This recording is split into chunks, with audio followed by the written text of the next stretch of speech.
అయితే ఇప్పుడు మూవీలో చూపించినట్టుగా 6000 సంవత్సరం అప్పుడు కల్కి అవతారం అనేది జరగబోతోంది. కల్కి జన్మిస్తారు. కలియుగం అంతం కాబోతోంది అంటున్నారు కదండీ! అవును. అంటే కల్కి అవతారం ఎప్పుడు ఆవిర్భవిస్తుంది? అండ్ కలియుగం అంతం ఎప్పుడు అనేది పురాణాల్లో ఏమన్నా ప్రస్తావించుంటే ఎప్పుడు అనేది చెప్పారండి? సినిమాలో చూపించింది కరెక్టేనా? ఇది గూడా అంటే ఈ 6000 సంవత్సరం అనేది పురాణాల్లో దాదాపుగా మనకెక్కడ కనిపించదు. హ్మ్. కలియుగం మొదలైన తర్వాత 6000 సంవత్సరాల్లో జరగబోయే గొప్ప సంఘటనలంటూ ఏం లేవు. ఎందుకంటే మనకి మన కాలగణన ప్రకారం పురాణాలు చెప్తున్న దాని ప్రకారం అంటే ఒక్కొక్కరు దాన్ని ఒక్కొక్కలాగా ఇంటర్ప్రిట్ చేస్తుంటారు. కొంతమంది లక్షల్లో సంవత్సరాల్లో ఉండదు. అది అక్కడ వాళ్ళు పాడిన పదాలకు అర్థం వేరు ఇట్లాంటివి చెప్తున్నారు. కానీ సాధారణంగా పండితులు ఎక్కువ మంది పండితులు చెప్పేదేంటంటే ఆహ్, మనకి కలియుగము 4,00,000 పైన ఇంకొన్ని సంవత్సరాలు ఉంటుంది. దీనికంటే డబుల్ ద్వాపర యుగం ఉంటుంది. అంటే 8,00,000 చిల్లర. హ్మ్. దానికంటే మూడింతలు త్రేతాయుగం ఉంటుంది. అంటే త్రేతాయుగం. 12,00,000 చిల్లర ఉంటుంది. అంతకంటే నాలుగింతలు దాదాపు 16, 17 లక్షల సంవత్సరాల పాటు కృతయుగం ఉంటుంది. ఈ కృతయుగంలో ధర్మం 4 పాదాల్లో ఉండి చాలా మనుషులందరూ సాత్వికంగా ఉండి చాలా ప్రపంచం చక్కగా ఉంటుంది అని చెప్పేసి. త్రేతాయుగంకి వచ్చేసరికి కాస్త సమస్యలు వస్తాయి. ఇప్పుడు మనకు రావణాసురుడు కథ మొత్తం జరిగేది త్రేతాయుగంలో. అలాగే ద్వాపర యుగంకి వచ్చేసరికి కౌరవులు పాండవులు గొడవ పడ్డం. ఇక్కడ ఇంకొంచెం ధర్మం దిగజారుతుంది. కలియుగంకి వచ్చేసరికి ఏంటంటే పూర్తిగా దిగజారిపోతుంది. అయితే కలియుగంలో మళ్ళీ 4 పాదాలు ఉంటాయి. మొదటి 1,00,000 సంవత్సరాలని ఒక మొదటి పాదం అంటాం. అందుకే మనం రోజు పూజ చేసేటప్పుడు కూడా సంకల్పం చెప్పేటప్పుడు కలియుగే ప్రథమపాదే జంబూద్వీపే భరతవర్షి అని చెప్పుకుంటాం మనం. అంటే మనం కలియుగంలో మొదటి పాదంలో ఉన్నాం. అంటే కలియుగం మొదలై 5,000 సంవత్సరాలు అయిన మాట వాస్తవమే కానీ మొదటి 1,00,000 సంవత్సరాల్లో 5,000 సంవత్సరాలు పూర్తయినాయి. హ్మ్. దీని తర్వాత 2,00,000 సంవత్సరాలు, 3,00,000 ఇంకా సంవత్సరాలు, అప్పుడు 4,00,000 సంవత్సరాలు.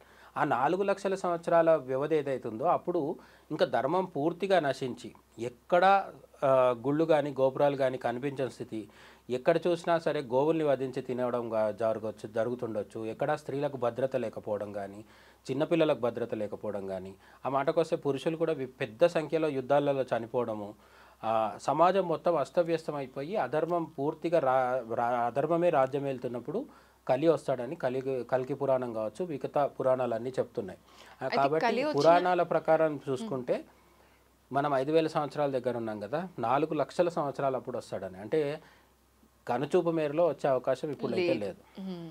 అయితే కల్కి అవతరించిన ఎన్ని సంవత్సరాలకి ఈ యుగాంతం అనేది జరుగుతదండి? కల్కి వచ్చిన తర్వాత ఎన్ని సంవత్సరాలకు అవుతుంది అని ఎక్కడ చెప్పలేదు పురాణాల్లో. హ్మ్. మొత్తం కలియుగానికి ఉండే ప్రమాణం ఎంత అనేది చెప్పడం జరిగింది. మనం ఓకే. మాట్లాడుకున్నట్టు 4,30,000 సంవత్సరాలు అట్లా చెప్తారు. అంటే కలియుగం అంతంలోనే కల్కి అవతారం అనేది అంతంలో జరగబోతుంది. అంటే పూర్తి అంతంలో అని కాదు. కలియుగం పూర్తి అంతం అవ్వడానికి కొంత ముందు వచ్చి సంవత్సరాలకు ముందు. ఇప్పుడు శ్రీకృష్ణుడు 125 సంవత్సరాలు జీవించాడని చెప్తారు. అదే రాముడి దగ్గరికి వెళ్తే త్రేతాయుగంలో కాబట్టి రాముడు 11,000 సంవత్సరాలు పరిపాలన చేశాడని చెప్తారు. అంటే యుగంకి కూడా ఆయుష్ ప్రమాణము పైనుంచి వచ్చిన దేవుడికైనా సరే మారుతూ ఉంటుంది. రాముడు 11,000 సంవత్సరాలు అయితే కృష్ణుడు 125 సంవత్సరాలు. సంవత్సరం. కాబట్టి కలి ఎంత అనేది పురాణాల్లో వెళ్ళి చూస్తే ఇన్ఫర్మేషన్ ఉండొచ్చేమో కానీ బయట బాగా అందుబాటులో ఉన్న సమాచారం వరకు అయితే కలియుగం చివరిలో కల్కి భగవానుడు వస్తాడని ఉంది. కానీ కల్కి భగవానుడు వచ్చిన తర్వాత యుగాంతం ఎప్పుడు అవబోతుంది అనేది ఎక్కడా లేదు. లేదు. అయితే ఇక్కడ ఇంకొక భ్రమ కూడా ఉంది మనకు. కొన్ని చోట్ల చదివేసి కొంత మీడియాలో ఉన్న దీనివల్ల కూడా యుగాంతం అంటే మొత్తం నీళ్ళు వచ్చేసి ఇంకా అసలు ఎక్కడ కాకులు పిట్టలు సప్పులు కూడా లేకుండా భూమి అంతా నిశ్శబ్దంగా అయిపోయి నిర్మానుష్యంగా అయిపోయి, మనుషులు కాదు నేను చెప్పేది, కాకులు పిట్టలు కూడా ఉండవని చెప్తున్నాను. అటువంటి స్థితి వస్తుంది అనే ఒక భ్రమ ఉంది మనుషులు. సాధారణంగా ఒక యుగం నుంచి ఇంకో యుగం వెళ్ళేటప్పుడు యుగసంధి కాలం అని కూడా ఉంటుంది. అంటే యుగసంధి కాలం. యుగసంధి కాలం. కలియుగం తర్వాత మళ్ళీ కృతయుగం లేదా సత్యయుగం, ఈ రెండు ఒకటే. కృతయుగం అన్నా సత్యయుగం.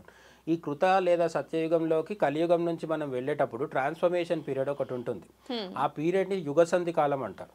అప్పుడు ఏమవుతుందంటే ఈ కలియుగంలో ఉన్న చెడులన్నీ పోయి మళ్ళీ కృతయుగం లక్షణాలు మొదలవుతూ న్యాచురల్గా వెళ్తాం అన్నమాట.